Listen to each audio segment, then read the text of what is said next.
Assalamualaikum warahmatullahi wabarakatuh. Salam sehat untuk kita semua. Semoga kita semua selalu mendapat lindungan Allah Subhanahu wa Ta'ala ya. Diberikan nikmat sehat walafiat serta dimudahkan segala urusannya. Amin ya robbal alamin. Nah, kesempatan kali ini Mimin akan membagikan satu cerita misteri. Nah, seperti apa ceritanya? Mari kita mulai.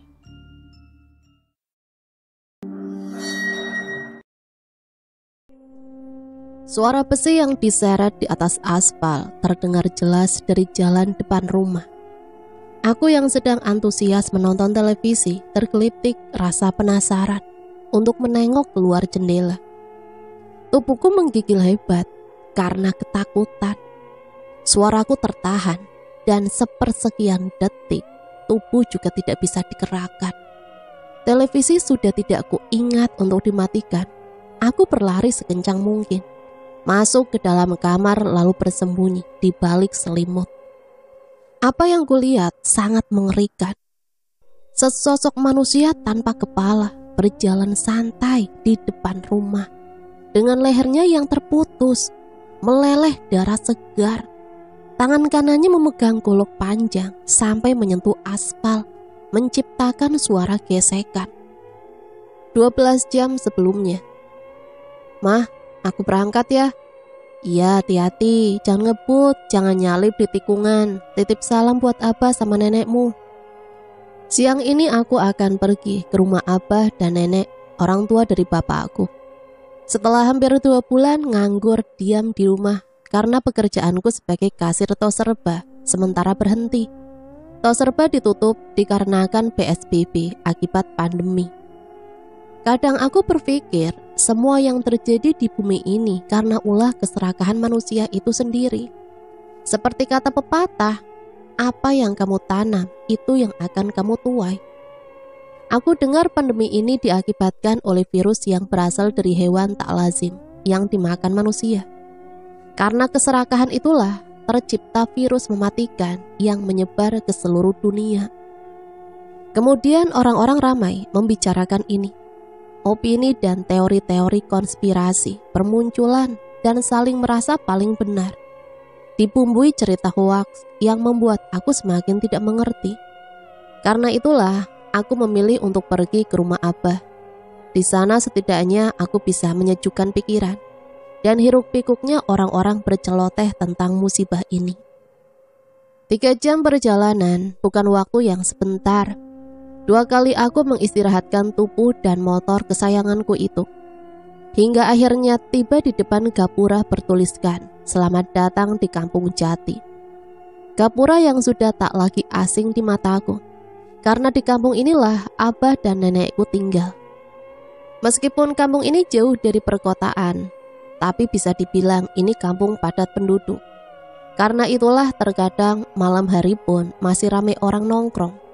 Entah itu di teras rumah ataupun di pos pinggir jalan. Dulu ketika aku masih kecil, sangat betah kalau liburan di rumah Abah. Apalagi kalau malam perayaan seperti malam lebaran atau malam tahun baru. Anak-anak kecil akan bermain kembang api di jalanan. Sedangkan orang tua mereka duduk di teras rumahnya sambil berbagi cerita tentang tetangga atau kerabat yang baru pulang dari perantauan. Kalau ingat kenangan itu, terkadang aku ingin kembali ke masa kecil. Motorku hentikan di depan sebuah rumah bergaya zaman dulu. Mungkin rumah Abah generasi pertama di kampung ini.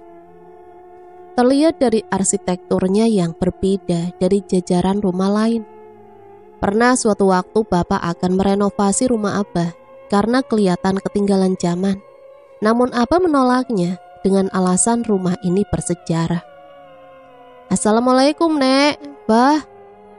Beberapa kali aku mengucap salam, namun belum juga ada jawaban. Semenit kemudian nenek datang tergesa-gesa. Sepertinya di rumah memang gak ada orang. "Dian, kamu kapan sampai di sini?" "Barusan, Nek." Aku menyalami tangan keriput nenek. "Oh ya, Bapak sama Ibu nitip salam, Nek." "Waalaikumsalam. Gimana kabar Bapak dan Ibumu?" Nenek membuka pintu rumah. Aku mengikuti dari belakang. Baik, Nek. Nenek sama Abah sendiri gimana? Alhamdulillah baik. Nenek pergi ke dapur mencari makanan. Ini kebiasaan nenek kalau ada cucunya atau anaknya datang. Semua makanan dikeluarin. Oh iya, Nek, habis dari mana? Itu dari rumah orang meninggal. Jawab nenek dari dapur. Siapa? Kamu masih ingat Mamat, teman mainmu dulu? Benar saja, setelah kembali dari dapur, tangannya sudah penuh dengan makanan. Mamat yang pendek-pendek itu, Nek? Iya, anaknya Pak Amir. Meninggalnya sakit apa, Nek?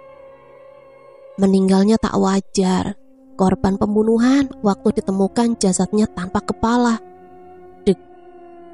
Sosok itu benar-benar membuat aku insomnia. Jangankan untuk tidur, untuk benerin selimut saja rasanya takut sekali. Jam 3 baru aku bisa tertidur. Sampai-sampai subuh pun dibangunkan oleh nenek. Kalau melihat kuntilanak atau penampakan lain yang sudah familiar di televisi, mungkin levelnya gak akan semenakutkan itu. Sosok yang kulihat semalam adalah yang baru yang pertama aku lihat seumur hidup. Aku menghampiri Abah yang sedang duduk menonton televisi. Aku mau nanya, Bah. Aku duduk di kursi samping Abah. Nanya apa? Abah tidak mengalihkan pandangannya dari layar televisi. Sesekali tangannya mencomot ubi yang masih mengepul di piring. Si Mamat meninggal sudah berapa hari?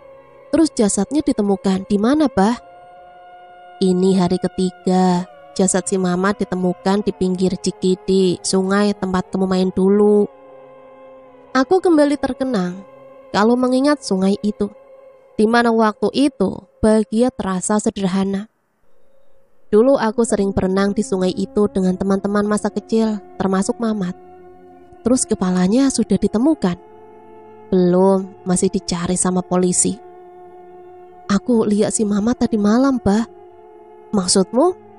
Aku lihat si Mamat berjalan depan rumah bawa golok. Tanpa kepala, Bah. Aku menjelaskan secara antusias, tapi Abah terlihat biasa saja. Mulutnya masih sibuk mengunyah ubi. Kok Abah biasa saja sih?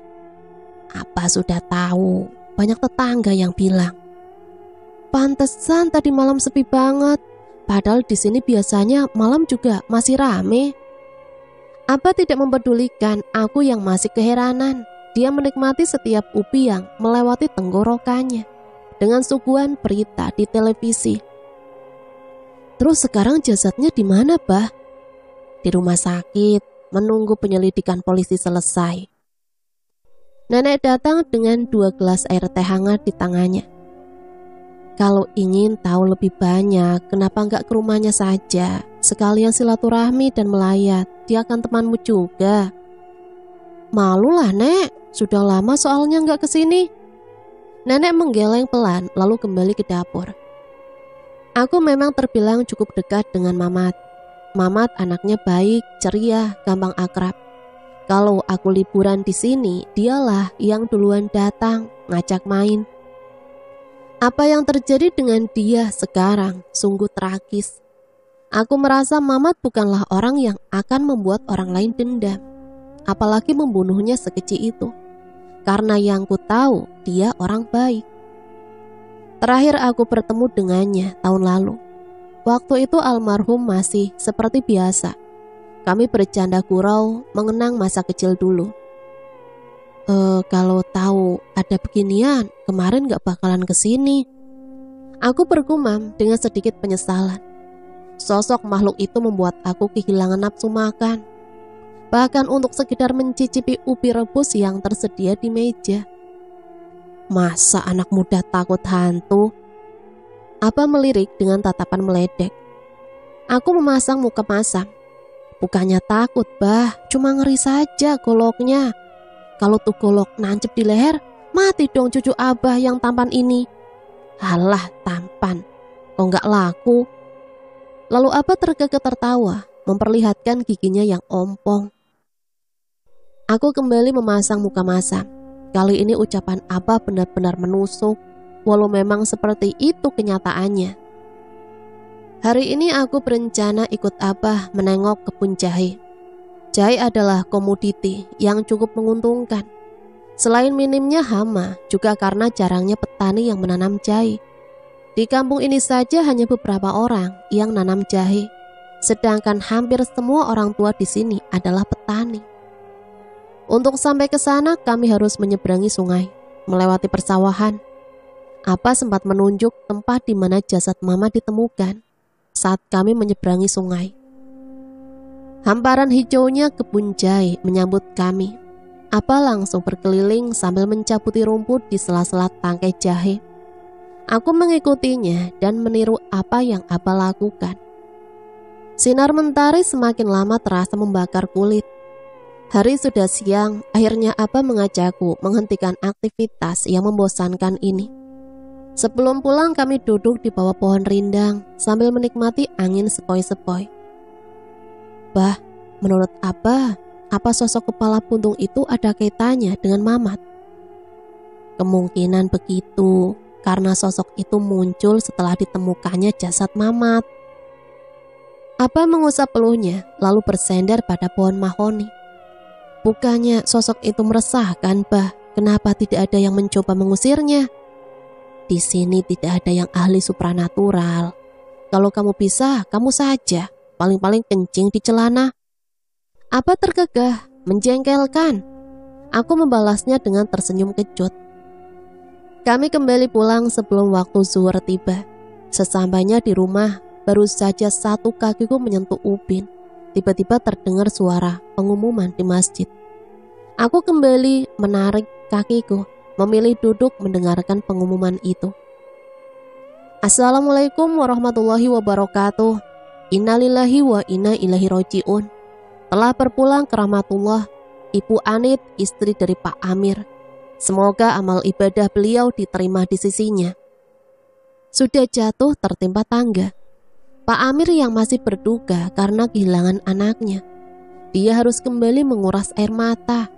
Kini istrinya menyusul Mamat pergi untuk selama-lamanya. Manusia tidak ada yang tahu kapan datangnya musibah. Begitupun Pak Amir. Pria parubaya pensiunan PNS itu sedang ditimpa musibah bertubi-tubi.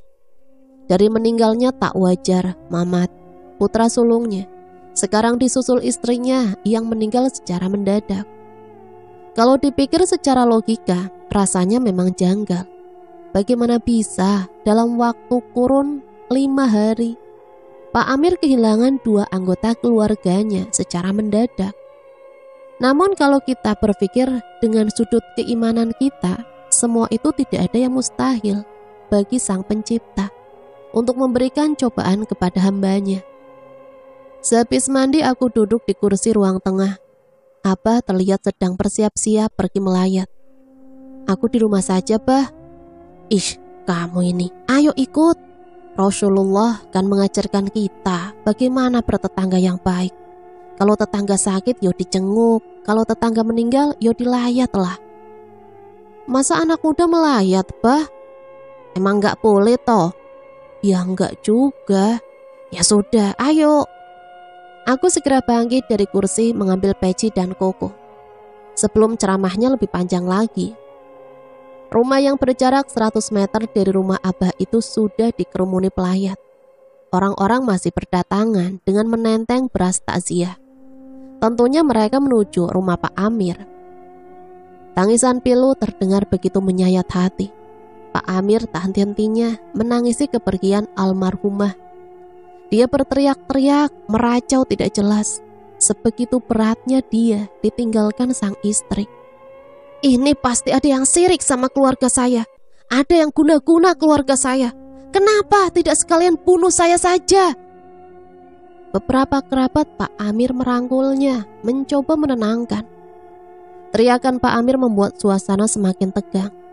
Ada yang berempati, ada yang memperkeruh situasi dengan gibahan, ada juga yang cuma bengong seperti aku.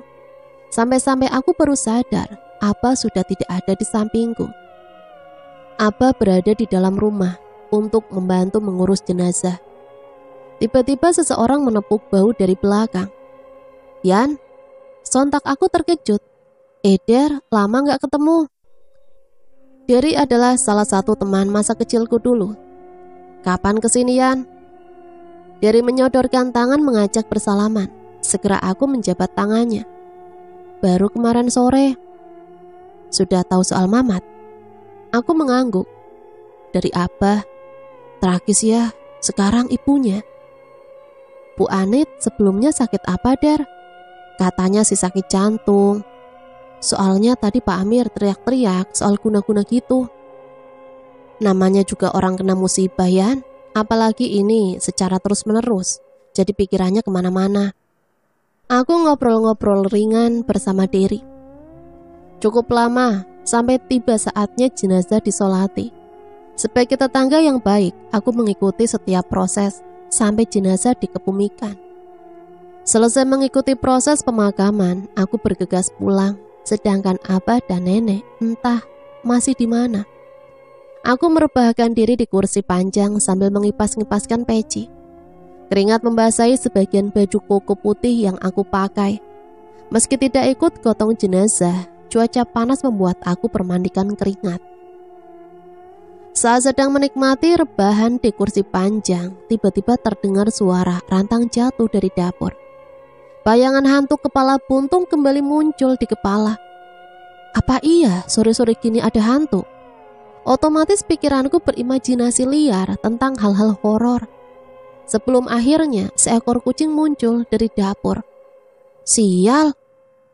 Kejadian-kejadian yang aku alami belakangan ini membuat aku mulai parno. Hanya gara-gara kucing menjatuhkan rantang saja membuat jantungku berdebar riang. Padahal awalnya maksud datang ke sini untuk menyejukkan pikiran. Kini justru isi kepalaku terkontaminasi oleh imajinasi-imajinasi horor. Sehabis sholat isya di masjid, aku, abah, dan nenek pulang bersama. Ya, keparnoan itu membuat aku tidak nyaman sendirian di rumah. Aku memilih ikut abah dan nenek ke masjid daripada diam di rumah seorang diri. Beberapa jam berlalu. Abah juga nenek sudah tertidur, mungkin karena kelelahan. Aku duduk di ruang tengah menonton televisi. Assalamualaikum. Waalaikumsalam, masuk Der. Aku membuka pintu, ternyata Derry yang datang. Sebelum berbincang, aku pergi ke dapur, menyeduh kopi untuk menemani saat ngobrol. Awal munculnya makhluk kepala buntung itu gimana sih, Der? Sebenarnya yang pertama bertemu dengan demit itu aku, Yan. Derry menghisap rokoknya dalam-dalam.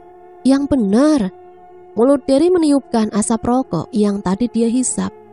Serius, waktu itu jam 1 malam, aku pulang ngapel kan dari Tanjung Sari. Pas sampai ke Gapura, dari kejauhan aku lihat orang berdiri di tengah jalan. Awalnya aku biasa saja. Setelah didekati, ternyata itu demit kepala buntung. Terus, apa yang kamu lakuin? Beberapa detik aku diam, duduk di atas motor, memperhatikan demit itu. Lama-lama demit itu berjalan nyamperin. Kamu gak takut, Der? Bayangin saja, jam 1 malam ada orang kepala buntung, bawa golok nyamperin. Sebagai manusia biasa ya, aku tancap gas lah, masuk gang menuju rumah. Menurutmu apa hantu itu si Mamat? Derry menggelengkan sambil mengangkat bahu. Aku diam sejenak membayangkan bagaimana kalau aku di posisi Derry saat itu. Dan akhirnya badanku bergidik ngeri membayangkannya. Lalu gimana perkembangan kasus si Mamat? Aku menyeruput kopi sekedar membasahi tenggorokan yang terasa kering karena mendengar cerita Derry. Yang aku tahu polisi sudah menangkap 1 orang, tapi belum dipastikan orang itu pelakunya. Siapa? Kamu masih ingat Kang Iwa yang rumahnya paling dekat dengan sungai itu? Aku mengangguk. Nah, dia yang dicurigai polisi. Motifnya apa? Kalau itu aku juga belum tahu. Berawal ngobrol tentang Mamat, kami hanyut dalam obrolan panjang tanpa arah ngalor ngidul. Sampai-sampai kami lupa waktu bahwa sekarang malam sudah larut. Tiba-tiba kita berdua mendengar sesuatu. Kita saling pandang dengan perasaan cemas. Jantungku semakin meronta-ronta saat suara itu berhenti tepat di depan rumah. Aku memberikan isyarat agar kita menjauh dari ruang tengah. Tak disangka, Derry lebih bernyali daripada aku. Dia menyingkap sedikit korden, mengintip ke arah luar. Aku yang awalnya secuil pun tidak berniat mengintip, jadi ikutan karena penasaran. Jelas, yang berada di luar bukanlah kembang desa yang sedang lewat, tapi dedemit yang pernah membuat aku insomnia. Sosok itu terdiam tepat di depan rumah menghadap ke sisi lain dari jalan. Sedetik kemudian, sosok kepala puntung itu memutar badannya menghadap persis ke arah jendela tepat kami mengintip. Sundal, Derry mengumpat dengan refleks menutup kembali korden. Ternyata Derry pun nyalinya tak sebesar yang aku bayangkan. Sesaat kami terdiam dengan perasaan panik. Saking paniknya, sampai untuk bernafas saja aku pelankan karena takut mengeluarkan suara. Imajinasi liar kembali muncul, di mana aku membayangkan makhluk itu mendekati rumah, lalu dia akan mendobrak pintu dengan goloknya. 10 detik kami terdiam dengan perasaan was-was, sampai suara besi yang diseret itu kembali terdengar. Semakin lama suara itu semakin samar, seperti menjauh dari depan rumah. Aku membuang nafas lega sambil mengelus-elus dada. Dar, kita pindah sajalah. Aku berbicara setengah berbisik. Kami pindah tepat ke ruang keluarga. Ruang keluarga ini masih sebelahan dengan ruang tengah, yang jelas tempatnya jauh dari jendela depan. Jujur saja setelah melihat hal mengerikan itu, aku tidak selera lagi untuk mengobrol. Apalagi beberapa menit kemudian, suara golok yang diseret itu kembali terdengar. Sosok itu seperti mondar-mandir dari ujung ke ujung, seperti sedang mencari sesuatu. Mungkin semalaman suara itu terdengar sampai aku tidak ingat lagi karena ketiduran. Aku pulang terlalu larut. Lampu flash dari smartphone aku gunakan untuk penerangan. Sayangnya itu tidak begitu membantu menerangi jalan yang aku lalui. Gelapnya malam ditambah gerimis menghalangi sorot lampu juga jarak pandang. Angin malam berembus dibarengi tetesan hujan yang tak henti-hentinya menimpa tubuh ini, membuat aku menggigil kedinginan dan seluruh sendi terasa linu. Dari kejauhan remang-remang, sosok kepala puntung berdiri di tengah jalan. Sial, aku mendengus kesal. Bertemu si kepala puntung tengah malam. Ini bukanlah malam keberuntunganku.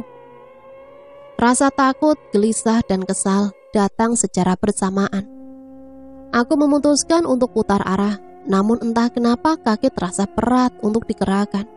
Disusul lutut yang gemetar hebat. Dengan gaya khasnya menyeret golok panjang, si kepala puntung berjalan ke arahku.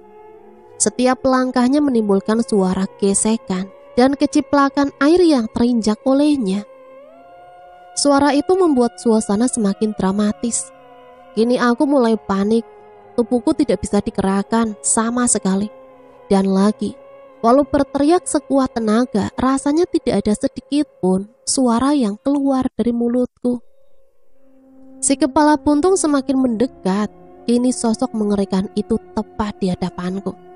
Lalu dia mengayun-ayunkan goloknya, seolah memberiku isyarat untuk tetap diam.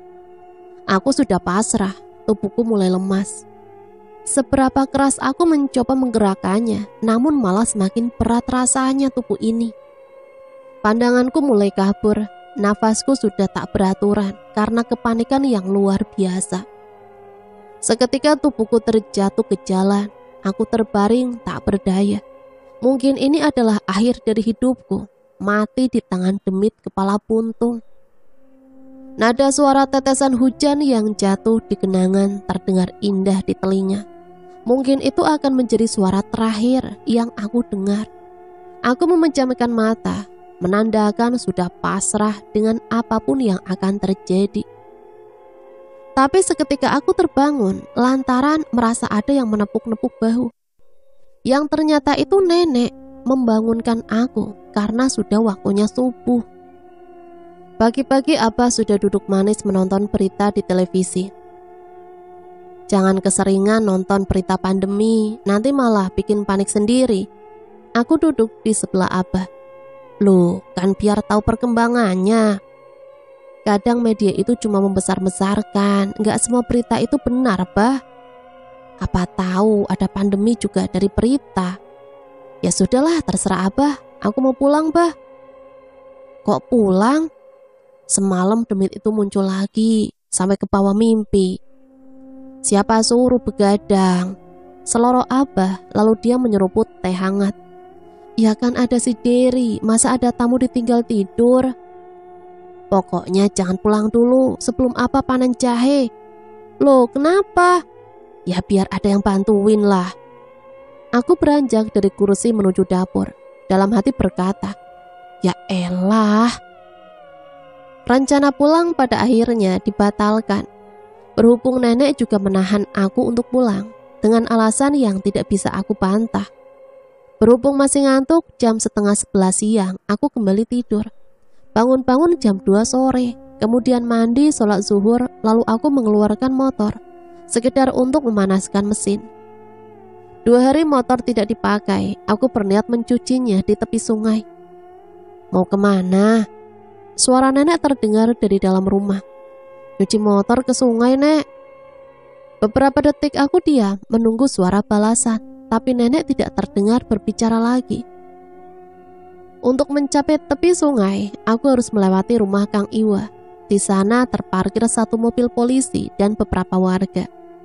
Seorang warga yang aku kenal menyapa, membuat aku menghentikan motor untuk sekedar berbincang.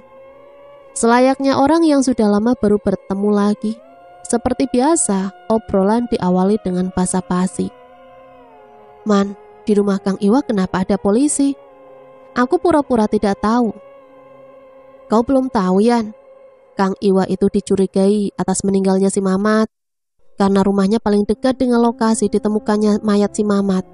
Cuma sampai sekarang belum ada bukti yang kuat bahwa Kang Iwa pelakunya. Makanya sampai sekarang masih digeledah rumahnya. Iman juga salah satu teman kecilku dulu. Cuma dia 2 tahun lebih tua dariku. Memangnya tidak ada saksi, Man? Tidak ada, kemungkinan si Mamat dibunuhnya tengah malam. Ceritanya malam itu dia bilang mau mancing di sungai. Aku juga sempat diajaknya, cuma aku sedang malas untuk keluar malam. Barulah paginya Pak Duloh menemukan jasad Mamat tanpa kepala di tepi sungai. Saat dia mau pergi ke sawah, tutur Iman, dia bercerita penuh antusias. Aku hanya mengangguk-anggukan kepala. Cerita si Iman lebih jelas daripada yang ku dengar dari Dery. Apa Kang Iwa dicurigai cuma gara-gara rumahnya dekat TKP? Bukan cuma itu, di rumahnya ditemukan golok panjang, Yan. Cuma ya, itu juga belum bisa dijadikan bukti sih. Karena semua orang juga pasti punya golok di rumahnya. Soal teror, Han? Belum aku selesai bicara, Pak Ustadz Amin, imam masjid juga tokoh agama kampung ini, ikut nimbrung obrolan kami. Orang meninggal itu tidak akan hidup lagi, walau cuma arwahnya. Dia menghampiri kami, aku segera menyalami tangannya. Yang ada ialah setan yang memanfaatkan keadaan, menakuti manusia agar tidak bangun tengah malam untuk beribadah. Kita berdoa saja supaya pelakunya cepat ditemukan. Dengan begitu mungkin setan itu juga tidak akan meneror kita lagi. Lanjut Pak Ustadz. Sedangkan aku dan Iman terdiam, segan untuk melanjutkan obrolan tadi. Teka-teki siapa pelaku pembunuhan si Mamat belum terungkap. Jiwa detektifku merasa terpanggil akan hal itu. Gara-gara memikirkan itu, sampai mencuci motor saja aku tidak fokus. Tidak sengaja aku mengguyur bagian dalam mesin. Busi terkena air membuat motor susah untuk dinyalakan. Hari sudah mulai gelap, sedangkan aku masih berada di tepi sungai, berkutat dengan mesin motor yang tak kunjung menyala. Angin sore mulai berhembus, menggerakkan pepohonan bambu, menimbulkan suara decitan khas ketika bambu saling beradu. Samar terdengar suara minta tolong terbawa angin, membuat bulu kuduku meremang. Sontak aku langsung tancap gas. Setelah mesin sudah kembali bisa dinyalakan. Kejadian itu membuat aku kapok nyuci motor di tepi sungai sore hari. Belajar dari pengalaman, malam itu aku tidak begadang demi menghindari dari teror si kepala buntung. Hasilnya aku tidur pulas semalaman tanpa dihantui mimpi buruk lagi. Setelah sholat subuh di masjid, aku mampir di warung serabi Mak Wati untuk sarapan. Semakin siang, warung itu semakin ramai oleh orang-orang yang berburu sarapan sebelum beraktivitas. Tak terkecuali bapak-bapak dan ibu-ibu yang hendak pergi ke sawah atau ke kebun. Selain mengunyah makanan, dari mulut mereka juga keluar beberapa informasi yang belum aku ketahui. Katanya Kang Iwa sudah dipulangkan ya tadi malam. Seorang ibu-ibu yang memakai topi caping membuka obrolan di sela-sela menikmati serabi. Memang iya, saya lihat sendiri sekitar jam 8 ada mobil polisi lewat. Mak Wati menyauti obrolan tadi, sedangkan tangannya sibuk menuangkan adonan ke wajan khusus untuk serabi. Datang bapak-bapak berkumis, dia langsung duduk memesan kopi. Kalau tidak ada bukti yang kuat, polisi juga tidak bisa berbuat apa-apa. Kalau begitu pembunuhnya masih berkeliaran ya? Saya jadi takut, kalau pulang kemalaman, ucap seorang pria berseragam satpam. Lalu dia mencomot satu buah serabi. Belum lagi teror setan kepala buntung. Gimana kalau pembunuh si Mamat itu benar si Iwa? Tahu sendiri kan, si Iwa pernah punya masalah sama Pak Amir. Saya rasa polisi itu blunder, lepas si Iwa. Seorang pria berkepala pelontos memberikan opininya. Tidak ada yang berani menimpali ucapan si pria pelontos. Mungkin obrolan itu sudah terlalu dalam untuk diobrolkan di tempat publik. Hus, jangan asal nuduh. Kalau polisi saja tidak tahu, apalagi kita. Mak Wati menengahi obrolan yang semakin sensitif itu. Walau mulutku sedang menikmati serabi dan segelas kopi, telinga aku fokuskan mendengarkan obrolan mereka sebelum obrolan beralih topik. Gelas kopi sudah kering, aku memutuskan untuk pulang. Mak, kopi 1, serabi 3, sama gorengannya 5. Minta dibungkusin juga serabi gorengnya 10. Jadi berapa, Mak? 25.500. Setelah menerima kembalian, aku bergegas pulang. Sepanjang jalan pikiranku masih terngiang-ngiang ucapan pria pelontos itu. Ada perkara apa Kang Iwa dengan Pak Amir? Setibanya di rumah, Abah dan Nenek sedang di dapur. Aku menghampiri mereka dan memberikan kresek berisi serabi, lalu duduk di sampingnya. Mulutku gatal untuk menanyakan beberapa hal tentang Kang Iwa. Abah tahu Kang Iwa sudah dipulangkan? Tahu. Dengar-dengar katanya Kang Iwa punya masalah sama Pak Amir ya, Bah? Ya itu sudah lama, dulu ada isu si Iwa selingkuh dengan Anit, istrinya si Amir. Dari situ mereka gak pernah akur. Kamu itu tahu dari mana toh? Nenek bertanya sambil menautkan alisnya. Dari obrolan orang-orang di warung Mak Wati, Nek. Kampung ini memang sudah dari sananya selalu ada saja tragedi seperti ini. Yang benar, Nek, tanya saja abahmu.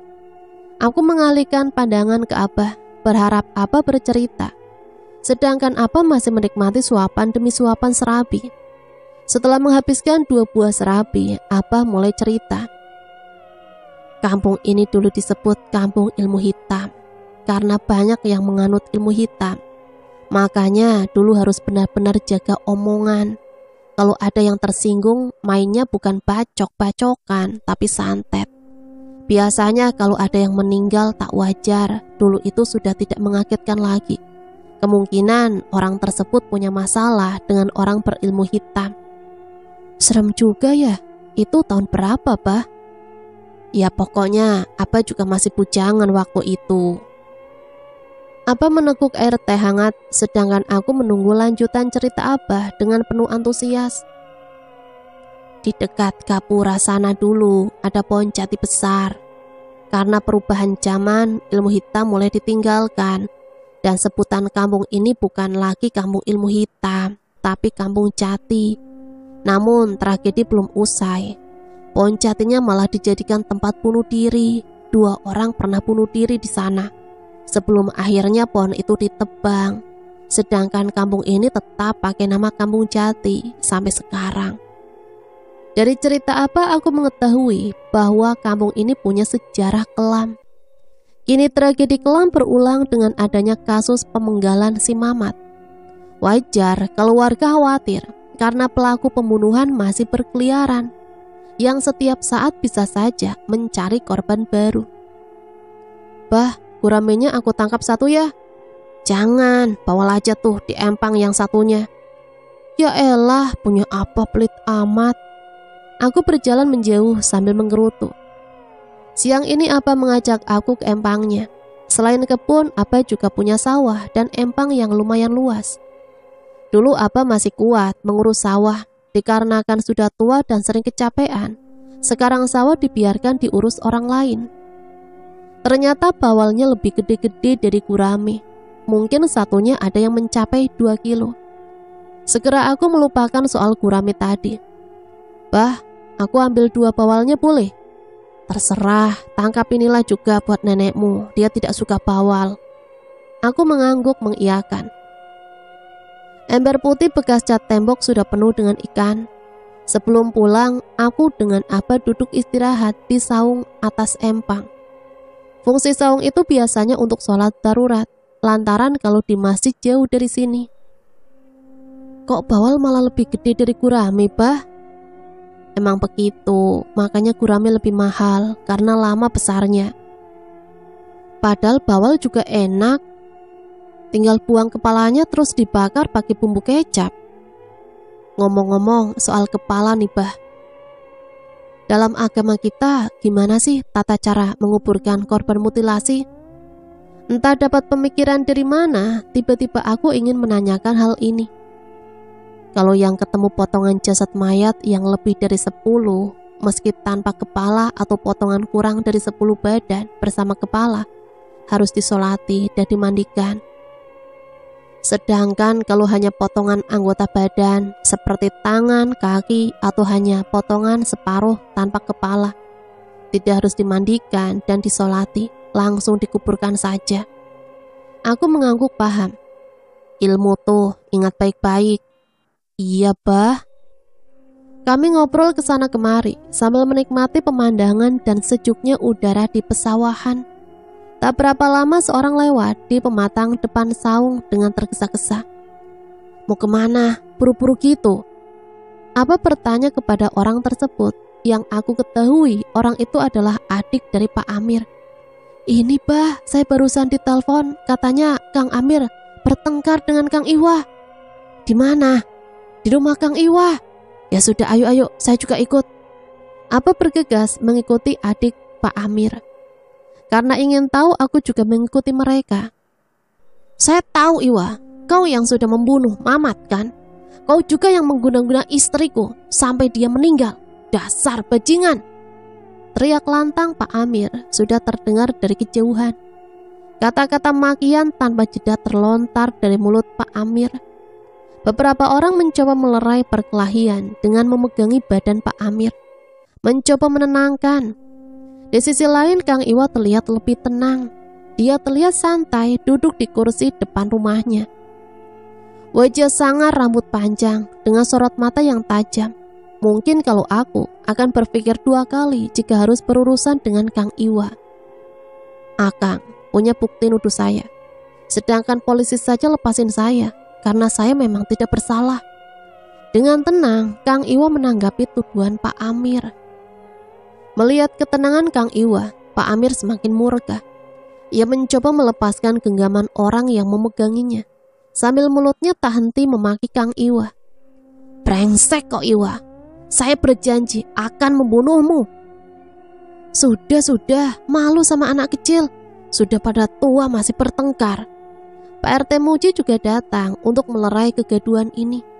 Celananya pun penuh lumpur, menandakan Pak RT juga habis dari sawah. Kemudian Pak Amir dibawa menjauh dari rumah Kang Iwa. Abah mengikuti rombongan Pak Amir, sedangkan aku masih berada di depan rumah Kang Iwa. Gini Kang, supaya masalah ini tidak berlarut-larut, gimana kalau kita musyawarahkan saja di rumah saya? Pak RT Muji berbicara dengan Kang Iwa. Saya setuju saja, Pak. Pak Muji kan tahu saya orangnya santai saja. Yang ngotot nuduh saya kan Kang Amir. Sebaiknya Bapak pujuk dia saja. supaya dia mau menyelesaikan ini dengan jalan musyawarah. Setelah mencapai kesepakatan dengan Kang Iwa, Pak RT dan beberapa orang termasuk aku meninggalkan rumah Kang Iwa. Sebagian mengikuti Pak RT ke rumah Pak Amir, sedangkan aku memilih pulang. Sampai rumah aku baru sadar, satu ember ikan tertinggal di empang. Waduh, aku tepuk jidat lalu berlari menuju empang. Semerbak wanginya ikan bakar menyeruak menggugah selera untuk makan bagi siapa saja yang mencium. Aku mengajak Derry menemani bakar ikan untuk sekedar bernostalgia, mengingat dulu kita juga sering nyari ikan di sungai, lalu hasilnya kita bakar ramai-ramai. Der, seperti biasa ya, kamu yang bikin sambal. Derry mengacungkan jempolnya. Harusnya kita kumpul, bukan cuma berdua ya Yan. Derry berucap dengan sedikit menunduk, tangannya sibuk mengulek bahan-bahan sambal. Sayangnya yang lain pada di luar kota. Ya mau bagaimana lagi Der, aku juga kalau bukan karena pandemi nggak bakalan kesini. Derry tidak menyauti, dia sibuk mengulek. Der, tahu soal keributan tadi? Tahu, barusan habis dari rumah Pak Amir. Terus Pak Amir mau bermusyawarah. Dia menolak mentah-mentah, lagi pula orang sedang emosi, mana mau diajak musyawarah. Derry belum selesai dengan sambelnya, dia mendekat, membantu membolak-balikan ikan yang kini mulai terlihat kecoklatan, pertanda sebentar lagi matang. Ngomongin soal Kang Iwa, aku perlu lihat dia lagi. Sekarang dia tambah serem ya, dengan rambutnya yang dipanjangin.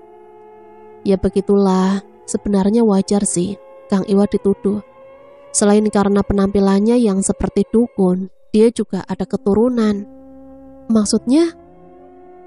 Kang Iwa itu salah satu keturunan penganut ilmu hitam. Dari dulu kalau ada hal ganjil berbau supranatural terjadi di kampung ini, ya pertama yang tertuduh ya Kang Iwa. Kasihan juga ya Kang Iwa, padahal belum tentu dia pelakunya. Dia itu menanggung dosa leluhurnya. Dari mengangkat ikan yang sudah terlihat matang, tangannya mencubit sedikit daging ikan itu untuk memastikan kematangannya. Kami menghentikan obrolan untuk menikmati hidangan ikan bakar dan nasi liwet hangat. Dengan lahap kami menghabiskan setiap butiran nasi dan satu ekor ikan yang lumayan besar. Rasanya hari ini benar-benar bernostalgia. Sudah lama sekali aku tidak melakukan hal-hal semacam ini. Membakar ikan atau makan nasi liwet.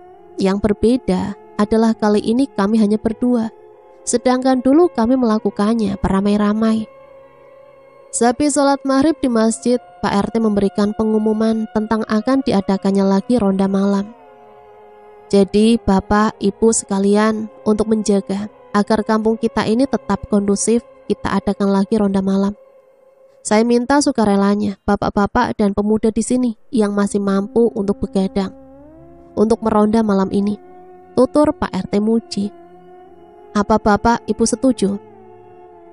Semua jamaah rata-rata mengatakan setuju. Kembali diadakannya ronda malam bukan tanpa alasan. Abah dan nenek bercerita, warga kampung Jati sekarang terbelah menjadi dua kubu. Dari obrolan mereka diketahui ada yang mendukung Kang Iwa, ada juga yang mendukung Pak Amir. Untuk menjaga kekompakan warga dan menjaga agar di kampung Jati tidak terjadi hal yang tidak diinginkan, tercetuslah ide untuk menghidupkan lagi Siskampling dengan sistem sukarela, bukan bergilir. Jam 8 malam aku menengok ke arah luar. Di pos ronda ternyata sudah banyak orang. Aku mewakili Abah untuk meronda malam ini. Karena Abah sudah tua, dia tak sanggup lagi untuk begadang. Sampai di pos ronda, Derry juga Iman sudah ada di sana. Ada lebih dari 15 orang memenuhi pos ronda. Mereka kebanyakan bapak-bapak, sedangkan pemuda hanya beberapa saja, termasuk aku. Malam semakin larut, tidak semua orang kuat untuk terjaga semalaman. Beberapa orang menyerah memilih pulang dengan membawa rasa kantuk. Sisanya hanya tinggal 6 orang, bisa dibilang yang tersisa hanya tinggal anak mudanya saja. Kami mulai kehabisan bahan untuk obrolan, dan akhirnya kami beralih dengan bermain game bersama. 2 orang asik bermain catur, sisanya memilih bermain game online, termasuk aku. Asik bermain game sampai kami benar-benar melupakan si hantu kepala buntung. Dari awal aku datang ke pos, memang tidak ada satu orang pun yang membahas tentang si kepala puntung itu. Sekitar jam 1 malam, keadaan sedang seru-serunya main tembak-tembakan. Di tengah keseruan, seseorang lewat di depan pos. Tentu kami tidak memperhatikan siapa yang lewat karena sedang asik-asiknya main game. Aku sendiri hanya melihat dari sudut mata sekelebat saja. Aku merasa yang lewat adalah seorang wanita. Bukannya yang barusan lewat itu Bu Anit? Asep, salah satu yang sedang main catur, mengatakan hal yang membuat kami semua menoleh kepadanya. Yang benar, ucap kami bersamaan. Ucapan Asep membuat kami kehilangan semangat untuk melanjutkan main game. Sesaat aku terdiam, membayangkan kalau yang lewat itu benar-benar Bu Anit. Bulu kuduku langsung meremang membayangkannya. Begitupun yang lain. Mereka terdiam, mungkin di kepala mereka memikirkan hal yang sama denganku. Oh ya, kita sampai lupa soal si kepala puntung. Tiba-tiba Iman membuka topik obrolan yang sama sekali tidak ingin aku bahas. Iya, gimana kalau sekarang dia muncul? Dery menyahutnya dengan santai. Aku memang menunggu dia muncul, ingin lihat dari dekat seperti apa demit itu. Topik mulai dibahas, Asep menimpali. Sama, mumpung kita berenam di sini. Aris pula yang sedari tadi diam ikut nimbrung. Sedangkan aku dan Firman memilih diam, tidak mau berjumawah. Aku sendiri sudah 2 kali melihat wujud dari makhluk itu. Dan sejujurnya, malam ini aku tidak berharap bertemu dengannya lagi. Entah sudah berapa gelas kopi sudah kami habiskan. Jam di layar smartphone juga mulai bergerak ke angka 2:30 dini hari. Aku bersyukur si kepala puntung sama sekali tidak menunjukkan wujudnya. Kini aku mulai mempercayai kata-kata paranormal di acara-acara televisi, bahwa ketika orang semakin berani, maka makhluk halus juga akan enggan untuk menampakkan wujudnya.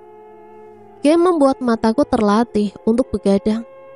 Aku sedikit pun tidak merasa ngantuk. Mataku masih terasa segar melihat sekeliling. Dilihat dari wajah mereka, sepertinya yang lain juga sama denganku. Kita main catur yuk, yang kalah diganti dan dicoret mukanya, biar seru daripada suntuk. Ayolah, daripada main game online malah bikin kita terlalu fokus sama smartphone. Aku menyetujui ajakan Firman. Bidak catur sedang aku susun, tiba-tiba dari celingukan seperti melihat sesuatu. Kayak ada orang di sana. Dari menatap ujung jalan sana. Mana? Kami ikut menoleh mengikuti arah wajah Dery. Di kejauhan memang terlihat ada orang yang menyeberang jalan, namun tidak jelas karena jaraknya cukup jauh. Jangan-jangan si kepala puntung lagi. Asep terlihat bersemangat. Loh, bukannya tadi ada kepalanya? Aku menegaskan supaya Asep tidak lagi menyebut-nyebut si kepala puntung. Yang lain mengangguk, mengamini ucapanku. Atau mungkin penampakan Bu Anit. Asep masih bersikukuh dengan pendapatnya bahwa itu makhluk halus. Apa perlu kita periksa? Takutnya tadi itu maling. Tanya Iman dengan wajah serius. Kami terdiam sesaat. Apa yang dikatakan oleh Iman ada benarnya. Kita kesampingkan dulu soal hantu. Bisa saja sosok tadi adalah manusia yang justru lebih meresahkan daripada hantu. Ya sudah, mending periksa saja. Siapa yang mau ikut? Dari turun dari pos ronda, lalu berjalan menuju tempat di mana sosok tadi terlihat. Kami berlima beringsut segera menyusul Dery. Sesampainya di tempat yang diperkirakan tempat sosok tadi nyebrang, kami memeriksa sisi kiri dan kanan jalan. Namun tidak ada hal yang mencurigakan di sana. Tadi yang nyebrang itu dari kiri ke kanan ya, Der? Iya, emang kenapa? Berarti ada kemungkinan orang tadi menuju Cikidi. Semua terdiam mendengar perkataanku. Kalau iya, mau ngapain ke Cikidi malam-malam? Gumam Iman, tangan kanannya memegang dagu seolah sedang menebak-nebak jawaban dari gumamannya sendiri. Lama kita berdiri di tempat itu. Kami akhirnya kembali ke pos ronda. Sempat berpikir untuk mengusulkan memeriksa sampai ke tepi Cikidi. Namun aku urungkan karena aku sendiri malas kalau harus ke sana walaupun berenam. Sampai azan subuh berkumandang, tidak ada lagi hal ganjil terjadi. Kami bergegas ke masjid, setelah itu pulang ke rumah masing-masing. Pagi menjelang, matahari mulai menunjukkan dirinya. Saat itu juga rasa ngantuk mulai aku rasakan. Setelah semalaman tidak tidur, hanya butuh beberapa detik aku langsung terlelap di atas kasur dan berkelana di alam mimpi. Jam 12:30, aku baru terbangun lalu mandi dan sholat zuhur. Sambil menikmati pisang goreng hangat buatan nenek, aku duduk di teras depan. Tidak berapa lama datang seorang laki-laki berumur kisaran 30 tahun. Wajahnya tak asing, tapi aku lupa nama orang tersebut. Dia datang dengan tergesa-gesa ke arahku. Apa Tuhannya ada? Ada di dapur. Aku bangkit dari duduk lalu masuk ke rumah. Bah, ada tamu tuh. Teriakku, setelah itu aku kembali keluar. Ada apa, Kang? Sepertinya terburu-buru gitu. Tanyaku kepada laki-laki berkulit gelap itu. Sebelum dia menjawab apa sudah datang, laki-laki yang berpakaian penuh lumpur itu beralih menghadap Abah. Ada apa, Net? Akhirnya aku ingat, nama laki-laki itu adalah Junet. Dia berprofesi sebagai jasa buruh nyangkul. Aku tahu karena Abah sering memakai jasanya. Gini, Bah, saya kan tadi ke rumah RT Muji, tapi kata istrinya dia sedang pergi dari kemarin. Pak Ustadz Amin juga sedang tidak ada. Jadi saya kesini untuk memberitahu Abah Toha saja. Ngasih tahu soal apa? Tanya Abah sambil mengerutkan keningnya. Kini Kang Junet berhadapan dengan Abah, sedangkan aku kembali menikmati pisang goreng. Saya kan sedang nyangkul di sawahnya Pak Haji Udin. Haji Udin mana? Haji Udin, kampung sebelah. Lah terus? Lagi nyangkul, saya lihat orang berkerumun di tepi sungai. Karena penasaran saya samperin kerumunan itu. Ternyata mereka sedang melihat mayat yang tertelungkup, mengambang di sungai. Mayat siapa? Saya dibantu beberapa orang yang ada di situ, mencoba menarik mayat itu ke tepian. Setelah saya balikan, ternyata itu Pak Amir. Jelas Kang Junet yang membuat aku hampir tersedak pisang goreng. Kampung Jati seperti terkena kutukan. Semenjak kematian Mamat, juga teror hantu tanpa kepala. Satu persatu keluarga Pak Amir meninggal. Yang tersisa dari keluarga Pak Amir hanya tinggal anak bungsunya yang baru berusia 10 tahun. Keluarga Pak Amir meninggal berurutan secara tak wajar. Dari penggalnya Mamat, disusul Bu Anit ibunya yang meninggal secara mendadak. Dan sekarang dapat kabar Pak Amir mengambang di sungai dalam keadaan tak bernyawa. Setelah mendengar penjelasan Kang Junet, Abah meminta aku mengantarkannya ke kampung sebelah untuk memastikan bahwa mayat itu benar-benar Pak Amir. Berangkatlah aku dengan Abah. Jangan kenceng-kenceng, nanti malah kita yang jadi mayat. Abah berteriak lalu dikeplaknya punggungku. Aku pelankan laju motor sambil terkekeh mendengarkan teriakan Abah. Sambil membawa motor, pikiranku melayang kemana-mana.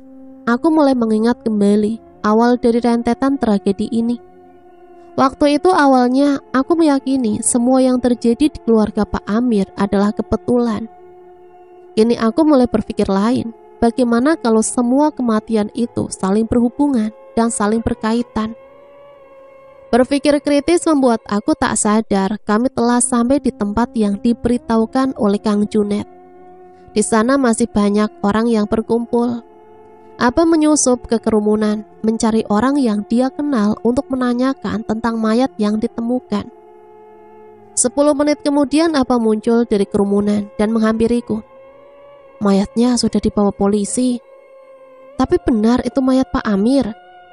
Abah lihat fotonya dari beberapa orang, itu memang Pak Amir. Mending kita cepat-cepat pulang, Bah, kasih tahu keluarganya. Aku memacu sepeda motor kembali ke kampung Jati untuk memberitahukan tentang meninggalnya Pak Amir. Sesamanya di depan rumah, Abah langsung bergegas ke rumah Pak Amir. Sedangkan aku disuruh ke masjid untuk mengumumkan kabar duka ini. Jujur aku grogi memegang mic karena memang tidak pernah memegang mic. Sampai aku terdiam lama memikirkan kata-kata yang akan aku ucapkan. Woi, azan masih lama. Suara yang ku kenal mengejutkanku. Aku menengok ke asal suara. Kudapati Derry sedang mengintip dari jendela masjid. Wajahnya mengerut menahan tawa. Aku segera menyuruh Derry masuk lalu menceritakan apa yang terjadi dengan Pak Amir. Wajah Derry langsung berubah serius dan akhirnya Derry lah yang mengumumkan. Kembali mencuat kabar tak sedap di tanah Kampung Jati. Ada yang menduga Pak Amir bunuh diri karena stres ditinggal sang istri. Ada juga yang percaya Pak Amir dibunuh. Menurutku Pak Amir dibunuh lebih masuk akal karena bunuh diri loncat ke sungai belum tentu bakal mati. Rani, anak bungsu Pak Amir, menangis pilu di pelukan tantenya. Ia tak bisa menyangkal takdir bahwa dia kini hidup sebatang kara. Tubuh mungilnya tak henti dielus-elus sang tante yang juga terisak bercucuran air mata. Aku dan 5 orang yang semalam ronda sedang berada di luar rumah. Jangan-jangan yang semalam itu Pak Amir. Derry membuka obrolan. Kemungkinan besar sih iya. Kita terlalu parno sama hantu. Harusnya semalam kita periksa lebih jauh lagi. Aku sendiri bukan karena parno, tapi malas. Tengah malam harus kerusukan ke tepi sungai. Dan juga siapa yang nyangka bakal terjadi seperti ini. Apa yang dikatakan Asep tidak bisa disalahkan. Aku sendiri semalam tidak jadi mengusulkan untuk memeriksa sampai tepi sungai. Dengan alasan yang sama, yaitu malas. Gimana kalau kita periksa saja tepi Cikidi? Siapa tahu ada jejak atau hal yang mencurigakan. Ajak Aris, dia bangkit dari duduknya sembari melempar puntung rokok. Kita menyetujui ajakan Aris dan langsung berangkat menuju Cikidi. Sesamanya di sana, kami menyisir tepian sungai untuk setidaknya mencari bukti kalau memang Pak Amir dibunuh. Dari kejauhan aku melihat sesuatu memantulkan cahaya matahari dari celah batu. Aku mendekatinya dan menjungkalkan batu yang cukup besar itu. Sedangkan yang lain pada sibuk sendiri. Sempat terpikir itu hanya pecahan kaca. Ternyata benda yang memantulkan cahaya itu adalah sebuah jam tangan. Kondisi jam tangan itu masih hidup, menandakan jam tangan ini belum lama jatuh di sini. Terdapat embun di balik kaca jam tangan, menandakan bahwa jam tangan ini berada di sini dari semalaman. Agar tidak menimbulkan kegaduhan dan fitnah sana-sini, untuk sementara aku mengantonginya. Dirasa sudah sore dan mulai bosan, kami memutuskan pulang. Di depan rumah Pak Amir sudah terparkir satu mobil polisi. Karena penasaran, aku kembali mampir ke rumah Pak Amir. Ternyata Abah dan Nenek juga masih ada di sana. Beberapa kalimat ucapan polisi kepada keluarga Pak Amir terdengar olehku. Untuk dugaan awal, jenazah Pak Amir adalah korban pembunuhan karena terdapat luka benda tumpul di kepalanya. Ujar salah satu polisi dari 2 polisi yang sedang duduk. Tadinya aku berniat untuk menyerahkan jam tangan ini ke polisi.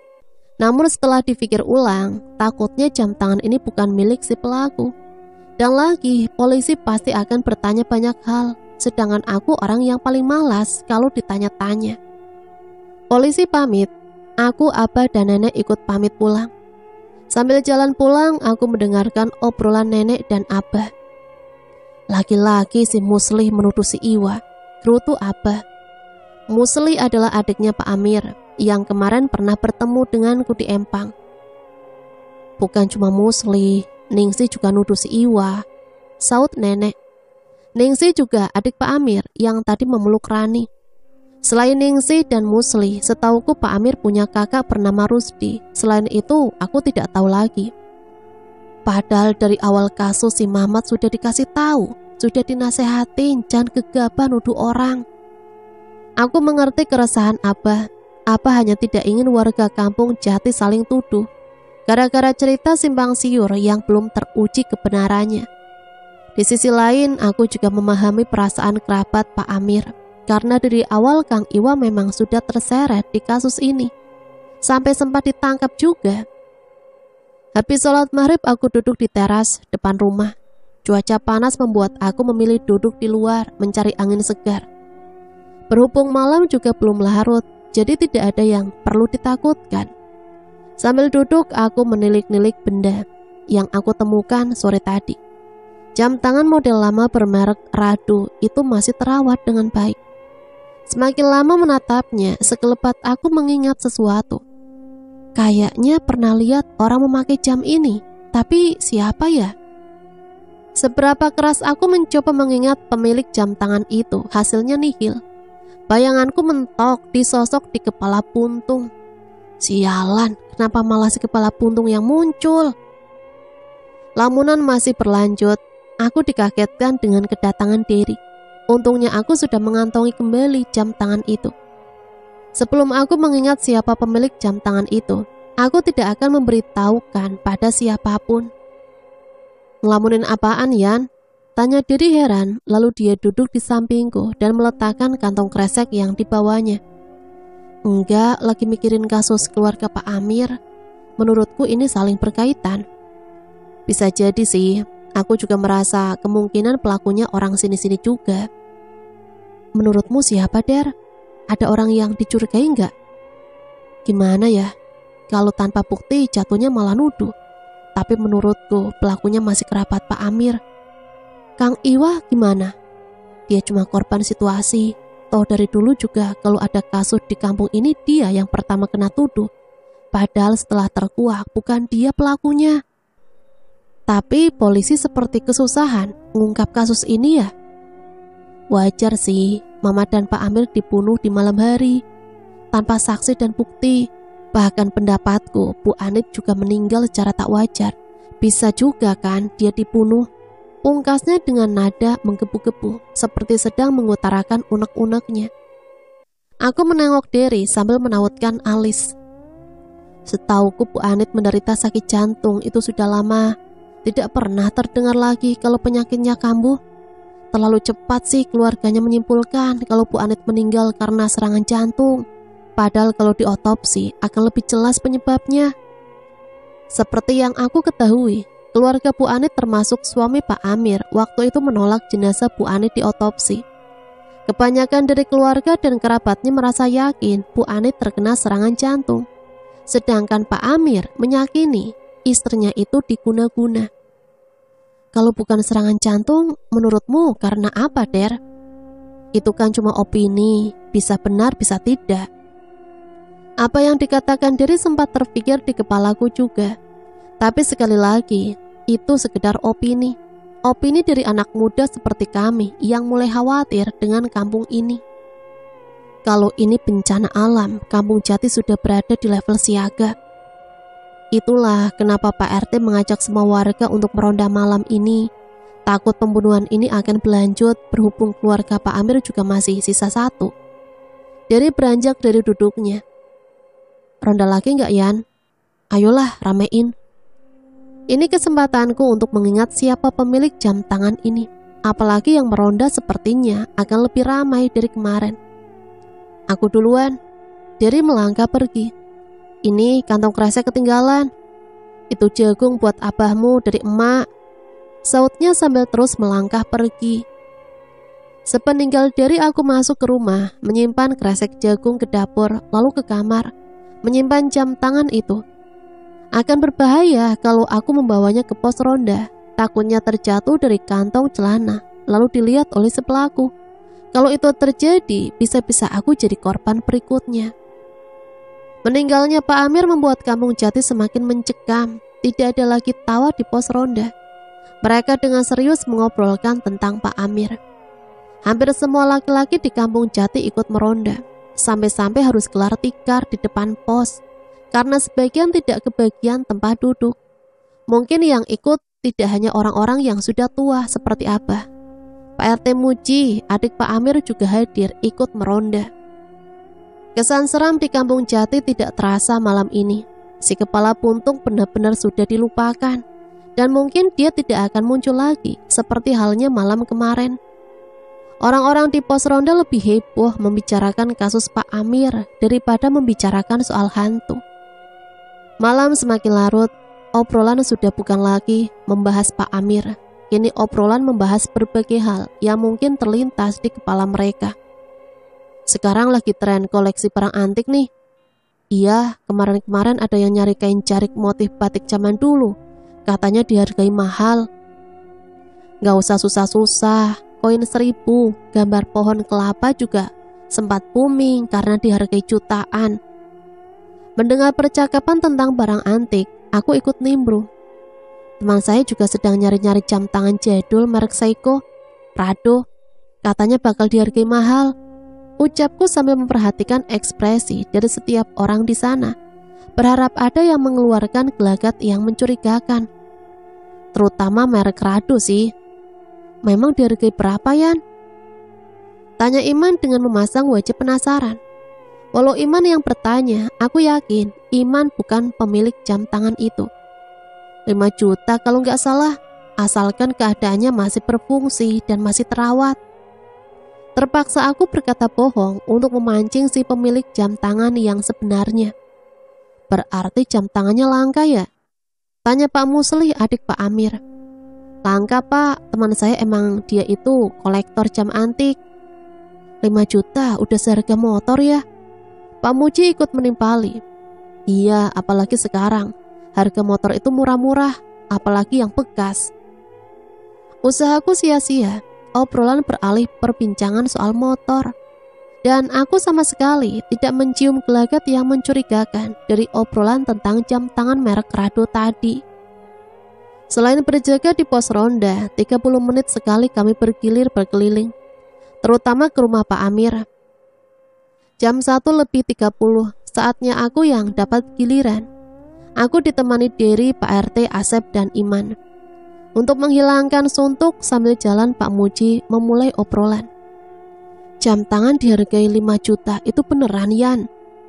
Beneran Pak, Bapak punya. Kayaknya di rumah ada jam tangan jadul, tapi nggak tahu merek apa.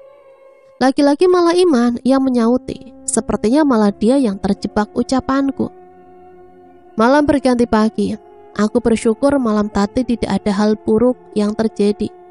Kami meronda tidak sia-sia karena kampung aman terkendali. Seperti biasa, setelah subuh aku langsung tidur. Bangun-bangun ketika hari sudah siang. Begadang 2 malam berturut-turut mulai terasa efeknya ke tubuhku. Saat bangun badanku terasa remuk seperti habis bekerja keras. Bermaksud ke kamar mandi, aku mendapati nenek sedang berada di dapur.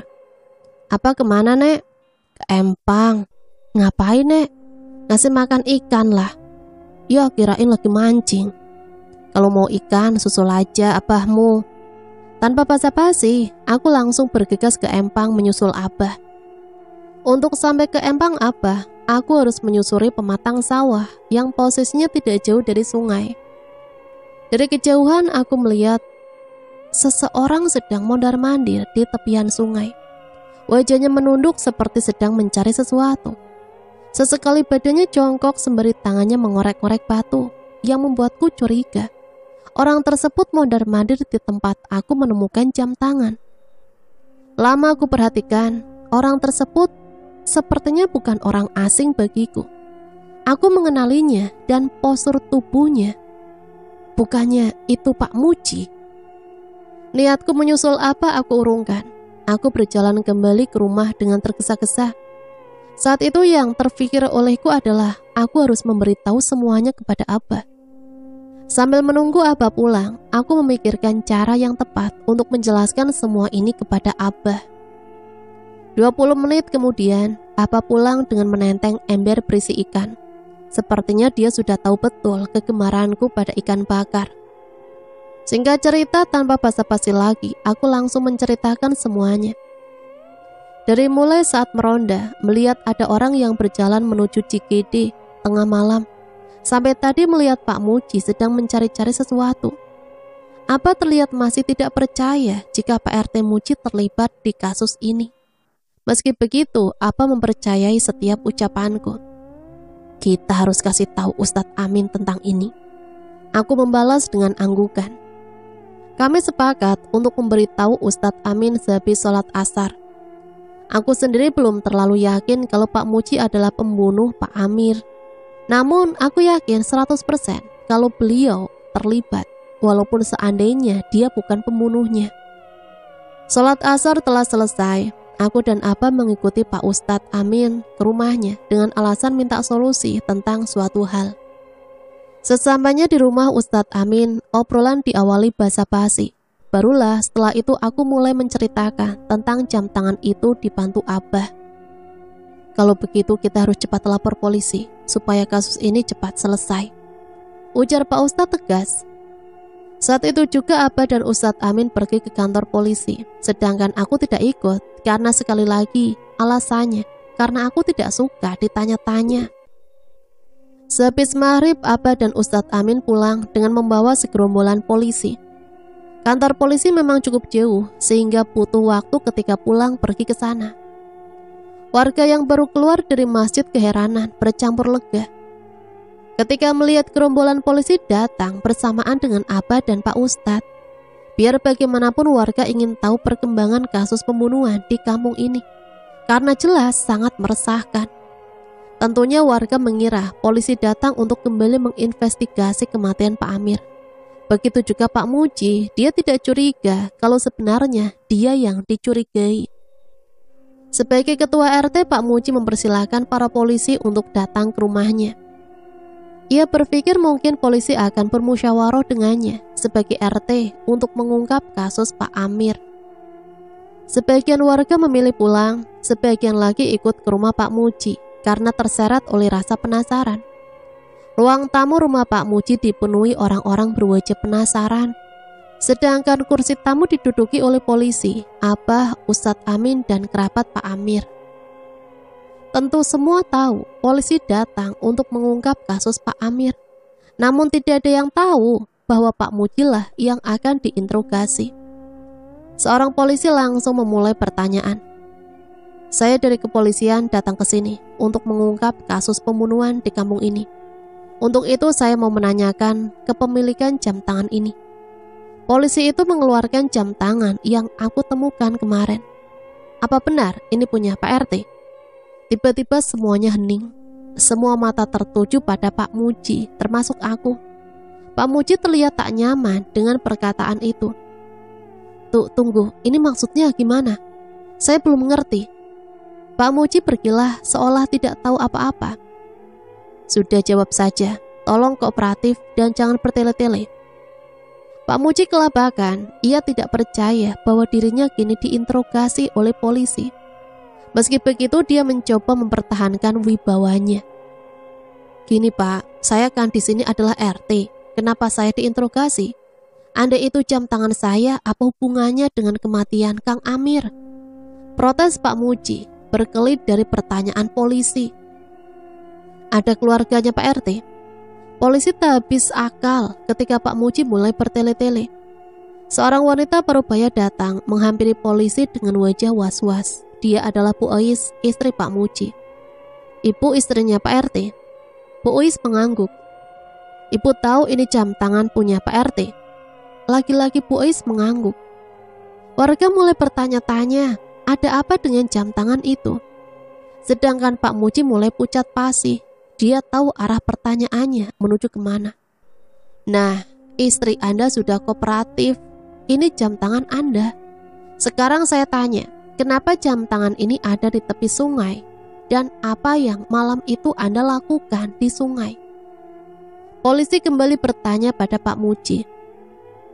Pak Muji terdiam kebingungan untuk menjawab pertanyaan polisi. Ia tak percaya ini akan terjadi padanya. Sedangkan warga seolah mendapat pencerahan tentang jam tangan itu. Bahkan ada beberapa yang langsung berasumsi Pak Muji adalah dalang dari rentetan kematian keluarga Pak Amir. Sudah ngaku saja. Entah siapa, seseorang berteriak dari kerumunan. Aku juga baru menyadari orang-orang yang datang ke rumah Pak Muji semakin banyak. Karena kerumunan semakin banyak, polisi memaksa warga keluar dari rumah Pak Muji. Sedangkan aku masih diperbolehkan di dalam rumah sebagai saksi. Interogasi berjalan alot karena Pak Muji tidak begitu saja langsung mengaku. Meski begitu Pak Muji mulai terpojokan beberapa kali. Dia terdiam, mati kutu, tak bisa mengelak. Sudahlah, tidak usah mengelak lagi. Mengaku saja, bukti ini sudah jelas mengarah kepada Anda. Pak Muji terdiam, sedangkan Bu Ois dan anak-anaknya sudah bercucuran air mata. Mungkin karena melihat keluarganya yang sudah menangis, akhirnya Pak Muji berkata lantang, "Baik, saya mengaku, saya telah membunuh Amir." Semua nampak terkejut dengan pengakuan Pak Muji. Bois langsung histeris mendengarnya. Mungkin dia pun tak menyangka suaminya adalah biang dari pencekamnya kampung Jati ini. Tidak disangka, ternyata dia pembunuhnya. Begitulah suara yang kudengar dari arah luar. Siapa yang akan curiga? Seseorang yang berpangkat RT ternyata adalah pembunuh. Polisi langsung memborgol Pak Muji dan membawanya ke mobil polisi. Diiringi tangisan keluarganya, juga tatapan tak percaya dari warga yang berada di sana. Begitupun kerabat Pak Amir, mereka sudah terlanjur emosi kepada Pak Iwa. Mau tak mau, mereka harus mengaku salah dan hanya bisa bengong mengetahui kebenarannya. Jam 23, pos ronda tidak seramai kemarin. Setelah ditangkapnya Pak Muji, warga memilih pulang dengan membawa tanda tanya besar. Apa motif Pak Muji menghabisi Pak Amir? Apa keluarga Pak Amir semuanya dihabisi olehnya? Begitu kira-kira pertanyaan-pertanyaan yang mungkin ada di benak warga kampung Jati saat itu. Kini di pos ronda hanya tinggal 5 orang. Dery, Asep, Iman, dan Aris menemaniku di sana sambil bakar ikan hasil tangkapan Abah sore tadi. Aku bercerita kisah jam tangan merek Rado itu. Awalnya aku mengira mereka akan protes karena tidak diberitahu tentang jam tangan itu. Namun ternyata mereka mengerti dengan apa yang kulakukan. Perut kenyang setelah menyantap ikan bakar dan nasi hangat, kami duduk santai sambil berbincang-bincang. Saat kulirik smartphone, jam sudah menunjukkan pukul 1:40. Semua mengira kampung Jati telah kondusif dengan ditangkapnya Pak Muji. Namun perkataan Aris mematahkan asumsi itu. Kayaknya di sana ada orang deh. Kami memperhatikan sosok itu yang kini berjalan mendekat. Jalannya aneh seperti zombie di film-film. Sosok itu berbaju gelap dengan memakai celana jeans. Tangannya memegang golok panjang dan tentunya sosok itu tanpa kepala. Kampret, ternyata si kepala buntung. Kami turun dari pos ronda, sementara si sosok kepala buntung berhenti berjalan. Di jarak 50 meter dari pos ronda. Woi, pergi ke alammu, jangan teror kami lagi. Asep yang dari kemarin berharap bertemu dengan demit itu, dia meluapkan unek-uneknya. Awalnya kami merasa berani, apalagi melihat Asep yang terlihat tak merasa takut sedikit pun. Namun beberapa saat kemudian kami dibuat lari tunggang langgang. Makhluk itu mengayun-ngayunkan goloknya sambil berjalan seperti zombie ke arah kami. Seperti kata pepatah, sepintar-pintarnya seseorang menyembunyikan bangkai, pada akhirnya tercium juga bau busuknya.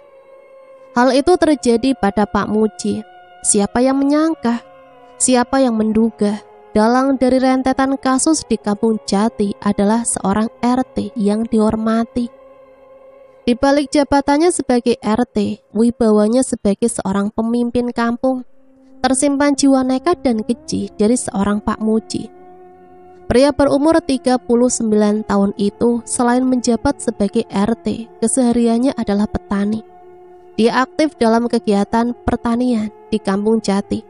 Entah itu penyuluhan pertanian atau pengajuan bantuan untuk membantu petani yang kekurangan modal tanam.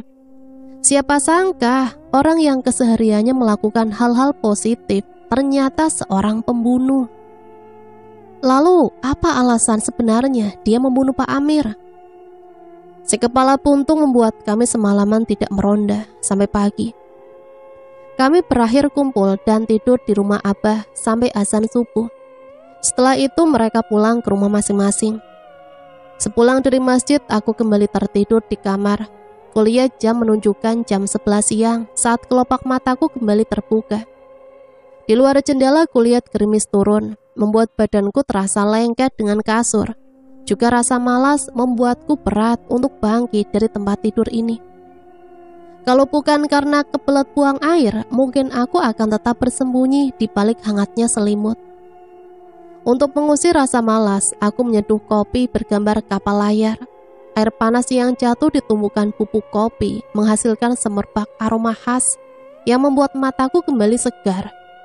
Aku duduk di ruang tamu menghadap jendela. Kutatap gerimis yang turun tidak menunjukkan tanda-tanda akan berhenti. Di tengah gerimis itu aku melihat 2 ambulan lewat, diiringi mobil polisi. Aku menengok keluar. Rombongan itu berhenti di depan rumah Pak Amir. "Sep!" Aku berteriak kalau melihat Asep lewat memakai motornya dan menyuruh dia untuk berhenti. Asep yang memakai jas hujan berhenti di depan rumah Abah lalu duduk di teras. Sedangkan aku masuk ke dapur untuk membuatkannya kopi. "Ngopi, Sep." "Habis dari mana?" "Ikut jemput jenazahnya Pak Amir sama si Mamat."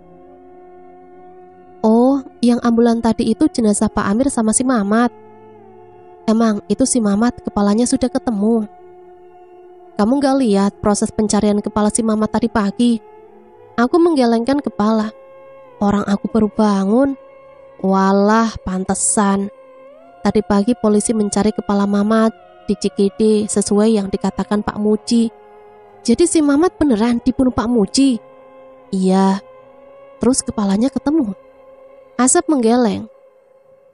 Polisi menyisir sungai Cikidi sampai ke kampung sebelah, tapi kepala Mamat tidak ditemukan.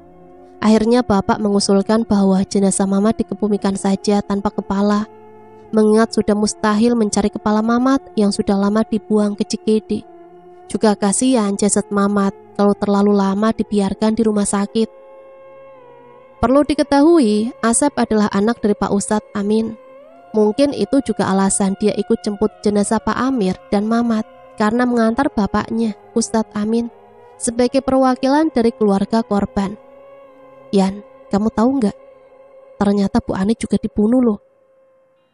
"Aku sih sempat menduganya, Sep. Jadi memang beneran Bu Ani dibunuh. Dari pengakuan Pak Muji sih gitu." "Kamu tahu alasan Pak Muji membantai keluarga Pak Amir?" "Semua itu gara-gara perselingkuhan." "Perselingkuhan siapa?" "Muji sama Bu Anit." Aku terdiam sebentar mendengar penjelasan Asep. Perselingkuhan Pak Muji dan Bu Anit adalah hal yang tak terduga. Meski begitu, Bu Anit wanita berusia 30 tahun itu sudah sering diisukan selingkuh. Profesinya sebagai PNS membuat dia selalu berpakaian menarik. Jadi wajar kalau banyak laki-laki yang tertarik padanya. Isu perselingkuhan Bu Anit pun memang sering terdengar, termasuk saat isu perselingkuhannya dengan Kang Iwa.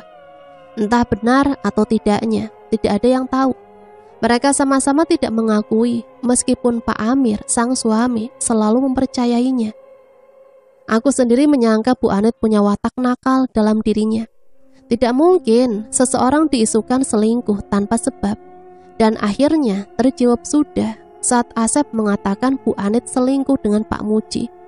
Padahal dari segi materi Pak Amir bukanlah orang kere karena dia juga pensiunan PNS. Kuminum kembali kopi yang mulai dingin sambil menunggu Asep kembali bercerita tentang kronologi pembantaian keluarga Pak Amir. Semua itu berawal saat Mamat memergoki ibunya, Bu Anit dan Pak Muji selingkuh. "Kapan, Sep?" "Waktu Mamat berangkat mau mancing di Cikidi, Mamat melihat ibunya turun dari mobil Pak Muji jauh sebelum lewat Gapura. Bu Anit turun dari mobil Pak Muji lalu pulang berjalan kaki. Merasa curiga, Mamat menegur Pak Muji. Terjadilah cekcok di sana. Mamat itu mengancam akan mengadukan Pak Muji dan ibunya ke Pak Amir. Sampai akhirnya Pak Muji pulang, kemudian dia membawa golok dan menyusul Mamat ke Cikidi. Di sanalah Mamat ditebas, dihabisi. Lalu gimana soal Bu Anit dibunuh?" Besoknya setelah jasad Mamat ditemukan, Bu Anit curiga kepada Pak Muji atas kematian anaknya. Bu Anit mengancam akan melaporkan Pak Muji ke polisi atas pembunuhan itu. Karena panik takut dipenjara, Pak Muji minta ketemuan di kota. Ya, aku sempat dengar dari gosip warga. 2 hari setelah kematian Mamat, Bu Anit malah pergi ke kota dengan alasan kerjaan yang tak bisa ditinggalkan. Mungkin saat itulah dia bertemu dengan Pak Muji. Di pertemuan itu, Bu Anit dijanjikan uang yang banyak agar Pak Muji tidak dilaporkan. Bahkan Pak Muji berjanji akan menikahinya dan memberikan sebagian hartanya. Namun Bu Anit bersikukuh akan melaporkan Pak Muji karena biar bagaimanapun Mamat adalah anaknya. Terus dibunuhnya diapain sampai-sampai tidak ada yang curiga? Kalau menurut penjelasan polisi, Bu Anit diberi semacam obat. Dan obat itu bereaksi ketika Bu Anit sudah berada di rumahnya. Ketika itulah gak ada yang curiga, Yan. Semua menduga Bu Anit meninggal karena serangan jantung. Terus Pak Amir bagaimana? Dia dibunuh. Pak Amir curiga dengan Pak Muji ketika menemukan chat di ponsel peninggalan Bu Anit. Di chat itu tertera nama Pak Muji yang mungkin lupa dihapus oleh istrinya. Pak Amir mendatangi rumah Pak Muji minta penjelasan tentang chat itu. Lagi-lagi karena takut ketahuan, Pak Muji menyuruh Pak Amir untuk pergi ke tepi Cikede di malam saat kita sedang meronda waktu itu. Pak Amir dijanjikan akan diberitahukan semuanya. Ternyata dia malah dibunuh di sana. Kepalanya dipukul menggunakan batu, jasadnya dibuang ke Cikede.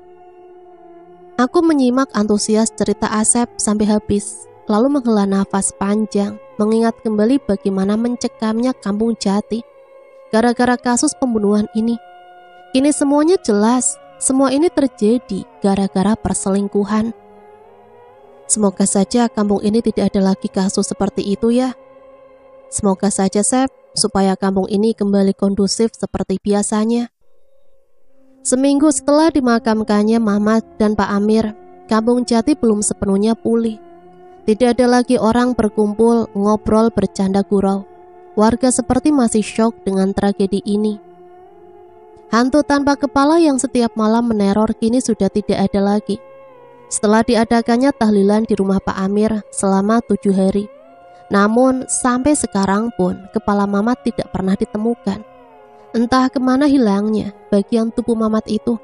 Yang pasti polisi sempat kembali melakukan pencarian saat diadakan reka adegan.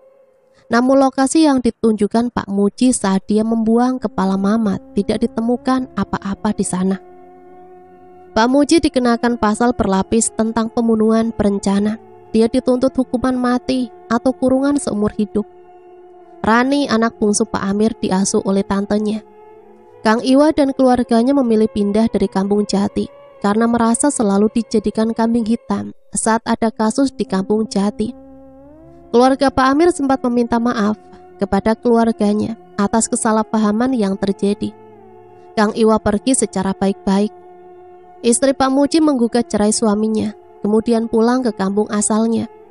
Pak Ustadz Amin ditunjuk menjadi ketua RT baru menggantikan Pak Muji. Sesuai janji Abah, setelah panen aku pulang ke rumah orang tua. Sebelum pulang, banyak warga yang datang ke rumah Abah untuk sekedar memberikanku oleh-oleh hasil panen mereka. Itulah sepenggal cerita tentang perselingkuhan yang membawa petaka. Semoga cerita ini bisa kita jadikan pembelajaran ya. Ambil positif dan buang negatifnya. Sampai di sini saya pamit undur diri. Mohon maaf apabila banyak salah kata. Matur suwun. Wassalamualaikum warahmatullahi wabarakatuh.